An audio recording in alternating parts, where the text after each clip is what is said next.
अथ पुरुषोत्तमयोग नामको पञ्चदशो अध्यायः प्रारभ्यते। श्रीभगवानुवाच ऊर्ध्वमूलमधशाखम् अश्वत्थं प्राहुरव्ययम् छन्दांसि यस्य पर्णानि यस्तं वेद स वेदवेत्। अध्याय 15 प्रथम श्लोक। भगवान श्री कृष्ण ने कहा, हे अर्जुन, इस संसार को अविनाशी वृक्ष कहा गया है, जिसकी जड़ें ऊपर की ओर हैं और शाखाएं नीचे की ओर, तथा इस वृक्ष के पत्ते वैदिक स्रोत हैं। जो इस अविनाशी वृक्ष को जानता है वही वेदों का जानकार है।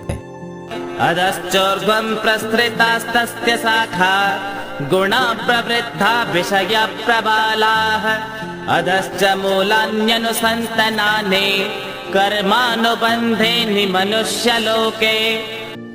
उस वृक्ष की शाखाएं गुणों से प्रवृद्ध हुई नीचे और ऊपर फैली हुई हैं। पंच अर्थात विषय इसके अंकुर हैं। मनुष्य लोक में कर्मों का अनुसरण करने वाली इसकी अन्य जड़ें नीचे फैली हुई हैं। न रूपमस्येह तथोपलभ्यते नान्तो न चादिर्न च सम्प्रतिष्ठा अश्वत्थमेनं सुविरूढमूलम् असङ्गशस्त्रेण दृढेन छित्त्वा। इस संसार रूपी वृक्ष के वास्तविक स्वरूप का अनुभव इस जगत में नहीं किया जा सकता है, क्योंकि ना तो इसका आदि है और ना ही इसका अंत है और ना ही इसका कोई आधार ही है। अत्यंत दृढ़ता से स्थित इस वृक्ष को केवल वैराग्य रूपी हथियार के द्वारा ही काटा जा सकता है। ततः पदं तत्परिमार्गितव्यं यस्मिन् गता न निवर्तन्ते भूयः तमेव चाद्यं पुरुषं प्रपद्ये यतः प्रवृत्तिः प्रसृता पुराणे। उसके पश्चात उस परम पद रूप परमेश्वर को भली भांति खोजना चाहिए, जिसमें गए हुए पुरुष फिर लौटकर संसार में नहीं आते, और जिस परमेश्वर से इस पुरातन संसार वृक्ष की प्रवृत्ति विस्तार को प्राप्त हुई है, उसी आदि पुरुष नारायण के मैं शरण हूँ। इस प्रकार दृढ़ निश्चय करके उस परमेश्वर का मनन और निधिध्यासन करना चाहिए। निर्माण मोहाजित संग दोषा अध्यात्म नित्या विनिवृत्त कामाः द्वन्द्वैर्विमुक्ता सुख दुःख संज्ञैर् गच्छन्त्यमूढ़ा पदमव्ययं तत्। जिनका मान और मोह निवृत्त हो गया है, जिन्होंने संग दोष को जीत लिया है, जो अध्यात्म में स्थित है, जिनकी कामनाएं निवृत्त हो चुकी है और जो सुख दुख नामक द्वंद्वों से विमुक्त हो गए हैं, ऐसे सम्मोह रहित ज्ञानी जन उस अव्यय पद को प्राप्त होते हैं। न तद्भासयते सूर्यो न शशांको न पावकः यद् गत्वा न निवर्तन्ते तद्धाम परमं मम। उसे न सूर्य प्रकाशित कर सकता है और न चंद्रमा और न अग्नि, जिसे प्राप्त कर मनुष्य पुनः अर्थात संसार को नहीं लौटते हैं, वह मेरा परम धाम है। ममैवांशो जीवलोके जीवभूतः सनातनः मनः षष्ठानीन्द्रियाणि प्रकृतिस्थानि कर्षते। हे अर्जुन, संसार में प्रत्येक शरीर में स्थित जीवात्मा मेरा ही सनातन अंश है, जो कि मन सहित छहों इंद्रियों के द्वारा प्रकृति के अधीन होकर कार्य करता है। शरीरं यदवाप्नोति यच्चाप्युत्क्रामतीश्वरः गृहीत्वैतानि संयाते वायुर्गन्धानि वाशयात्। शरीर का स्वामी जीवात्मा छहों इंद्रियों के कार्यों को संस्कार रूप में ग्रहण करके एक शरीर का त्याग करके दूसरे शरीर में उसी प्रकार चला जाता है, जिस प्रकार वायु गंध को एक स्थान से ग्रहण करके दूसरे स्थान में ले जाती है।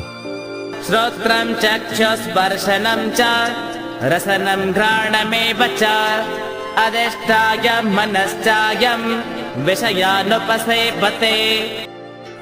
इस प्रकार दूसरे शरीर में स्थित होकर जीवात्मा कान, आँख, त्वचा, जीभ, नाक और मन की सहायता से ही विषयों का भोग करता है। उत्क्रामन्तं स्थितं वापि भुञ्जानं वा गुणान्वितं विमूढानान् पश्यन्ते पश्यन्ति ज्ञानचक्षुषः। शरीर को त्यागते हुए उसमें स्थित हुई अथवा विषयों को भोगते हुए गुणों से संवित आत्मा को विमूढ़ लोग नहीं देखते हैं, परंतु ज्ञान चक्षु वाले पुरुष उसे देखते हैं। यतन्तो योगिनश्चैनं पश्यन्त्यात्मन्यवस्थितं यततोऽप्यकृतात्मानो नैनं पश्यन्त्यचेतसः। योग के अभ्यास में प्रयत्नशील मनुष्य ही अपने हृदय में स्थित इस आत्मा को देख सकते हैं, किंतु जो मनुष्य योग के अभ्यास में नहीं लगे हैं, ऐसे अज्ञानी प्रयत्न करते रहने पर भी इस आत्मा को नहीं देख पाते हैं। यदादित्यगतं तेजो जगद्भासयतेऽखिलं यच्चन्द्रमसि यच्चाग्नौ तत्तेजो विद्धि मामकम्। हे अर्जुन, जो प्रकाश सूर्य में स्थित है जिससे समस्त संसार प्रकाशित होता है, जो प्रकाश चंद्रमा में स्थित है और जो प्रकाश अग्नि में स्थित है, उस प्रकाश को तू मुझसे ही उत्पन्न समझ। गामाविश्य च भूतानि धारयाम्यहमोजसा पुष्णामि चौषधे सर्वा सोमो भूत्वा रसात्मकः। मैं ही प्रत्येक लोक में प्रवेश करके अपनी शक्ति से सभी प्राणियों को धारण करता हूँ और मैं ही चंद्रमा के रूप से वनस्पतियों में जीवन रस बनकर समस्त प्राणियों का पोषण करता हूँ। अहं वैश्वानरो भूत्वा प्राणिनां देहमाश्रितः प्राणापान समायुक्तः पचाम्यन्नं चतुर्विधम्। मैं ही पाचन अग्नि के रूप में समस्त जीवों के शरीर में स्थित रहता हूँ। मैं ही प्राणवायु और अपान वायु को संतुलित रखते हुए 4 प्रकार के अर्थात चबाने वाले, पीने वाले, चाटने वाले और चूसने वाले अन्नों को पचाता हूँ। सर्वस्य चाहं हृदि सन्निविष्टो मत्तः स्मृतिर्ज्ञानमपोहनं च वेदैश्च सर्वैरहमेव वेद्यो वेदान्तकृत् वेदविदेव चाहम्। मैं ही समस्त प्राणियों के हृदय में स्थित हूँ। मुझसे ही स्मृति, ज्ञान और अपोहन अर्थात उनका अभाव होता है। समस्त वेदों के द्वारा मैं ही वेद अर्थात जानने योग्य वस्तु हूँ तथा वेदांत का और वेदों का ज्ञाता भी मैं ही हूँ।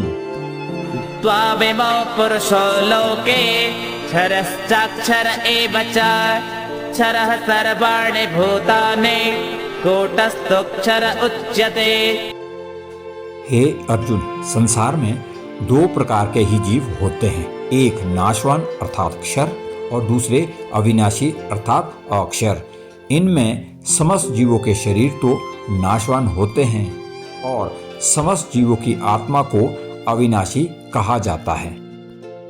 उत्तम पुरुषस्त्वन्यः परमात्मेत्युदाहृतः यो लोकत्रयमाविश्य बिभर्त्यव्यय ईश्वरः। परंतु इन दोनों के अतिरिक्त एक श्रेष्ठ पुरुष है जिसे परमात्मा कहा जाता है और अविनाशी भगवान तीनों लोकों में प्रवेश करके सभी प्राणियों का भरण पोषण करता है। यस्माक्षरमतीतोऽहम् अक्षरादपि चोत्तमः अतोऽस्मि लोके वेदे प्रथितः पुरुषोत्तमः।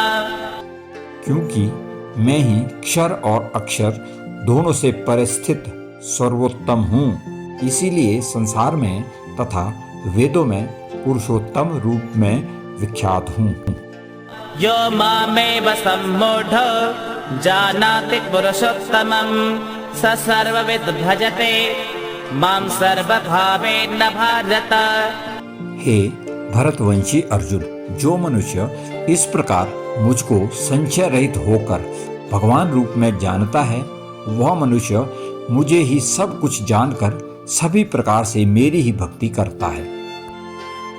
एते गुह्यतमं शास्त्रम् इदमुक्तं मया नघ एतद् बुद्ध्वा बुद्धिमान् स्यात् कृतकृत्यश्च भारत। हे अर्जुन, इस प्रकार यह शास्त्रों का अति गोपनीय रहस्य मेरे द्वारा कहा गया है। हे भरतवंशी, जो मनुष्य इस परम ज्ञान को इसी प्रकार से समझता है, वह बुद्धिमान हो जाता है और उसके सभी प्रयत्न पूर्ण हो जाते हैं।